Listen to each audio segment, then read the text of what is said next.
Hello, good afternoon, good evening, good morning, and welcome. My name's Richard Ishwood. I'm a registered nurse, and my clinic's in the UK is called No More Earwax.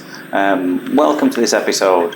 Hungry ear Hoover. You're thinking, why have you called it that? It'll become quite evident as you carry on watching this. Just one ear in this. And it was a bit of an awkward one. Now, this consistency is not my favourite. Let's put my teeth back in. It's not my favourite. It's really sticky.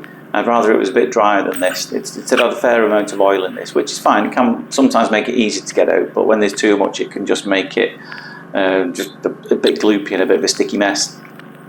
But the problem with the consistency like this is it doesn't really stay formed. Ideally, you get a big grip of it, and you can pull the whole thing out in one go. Job done. Job's a good one. Bob's your uncle and Fanny's your aunt. That's the saying over here. But what happens is when you're pulling it out, what's happening is you can just see it there. It's just disappearing up the tube. So you've got to go back down, try and get a grip again, go down, get a grip again. But it's just all look at that there. I mean, some people might find that really enjoyable to watch. That's why I've called it Hungry Ear Hoover, because you can just see it just eating it all up like that. But it means you've just got to keep this in the ear and keep trying to find a flat seal, and then ideally you can just pull it out. But every time you touch something, it disappears up the tube, which is great. It needs to come out, don't get me wrong. But I would prefer it stayed in one piece. It can just be a little frustrating when it goes like this. Probably could have put some oil in. It might well have bound it together a little better. But again, the problem with it's quite hairy, the entrance on this one, and the problem with that is it would have obstructed it quite a bit. I would have been in and out cleaning the endoscope because it would have kept getting stuck on these hairs. As much as you can try and wipe it away, the oil would have made it really blurry, really difficult to see for me and for you. Sometimes you have to use it, but I think it would have made it even harder in this. But I'm just trying to grab it at the bottom there to just see if we can lift it up. But again, as you can see, it's just disappearing up the tube and just not staying together. Trying to just dab it and lift it, it's just not happening. So let's go back to the top bit there. And we've just got to just keep letting the suction tube just keep eating away at it.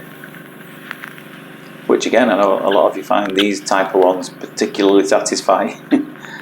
There's no real shot at the end, because it was by the time it came out, there was only a tiny little bit left. Hardly worth showing you, because the majority of it is going up the tube. And I have shown some tank shots in the past where it all disappears. Some people enjoy seeing that. The majority don't. It looks pretty grim, I'm not going to tell you. But if you've got like a week's worth in there, anything up to like 50 to 100 worth of people's earwax in there is not a pretty sight at all.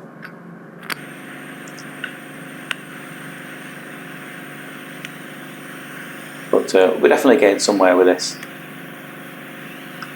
But again, as the first bit's clear, you can see the layers and sheets of skin as well underneath this. Now I'm getting over it there, and it's kind of bouncing up and down a bit. I just can't get a perfect seal. I'm just trying to dab it and then pull, but obviously you can see as I'm pulling, it's just shooting up the tube again. Now for everyone who likes seeing a lovely, clean, shiny ear canal after this is not the one for you. So if it's going to annoy you, I suggest you scroll on by, because we did leave a couple of little blobs, which is absolutely fine to do. You do not need to get every last speck out there.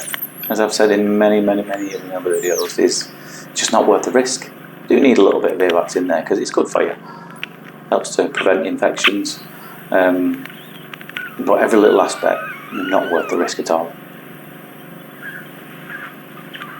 Because I did used to work as an expert witness, and those are people who write independent reports in claims of clinical negligence, when it goes to court. And people, I didn't do it for very long, to be honest. I found it a right pain. It was very difficult and very time consuming, financially not worth it, so I didn't do it for very long at all. But that gave me an appreciation of when people say, well, why did you do that? Why did you do that? Was there a clinical need to do that? So for something like them two little blobs there, quite close to the eardrum, there's absolutely no need to do them. Because if I go in there and try and grab that, and he sneezes, he coughs, suddenly moves towards me, next thing you know, punching his eardrum, and then again, they will be asking you in court, why did you feel the need to do that? And sometimes just saying, well, I thought it'd look good on a video and people wouldn't get annoyed at me, is not a good enough defence. So it's really not worth it. And he agreed when I explained and told it to him. But anyway, you could hear a lot better after that. I'm sure you could appreciate, because it was a proper jam-packed one. Anyway, I hope you enjoyed that. But for now, take care of yourselves, and I'll see you later. Bye-bye.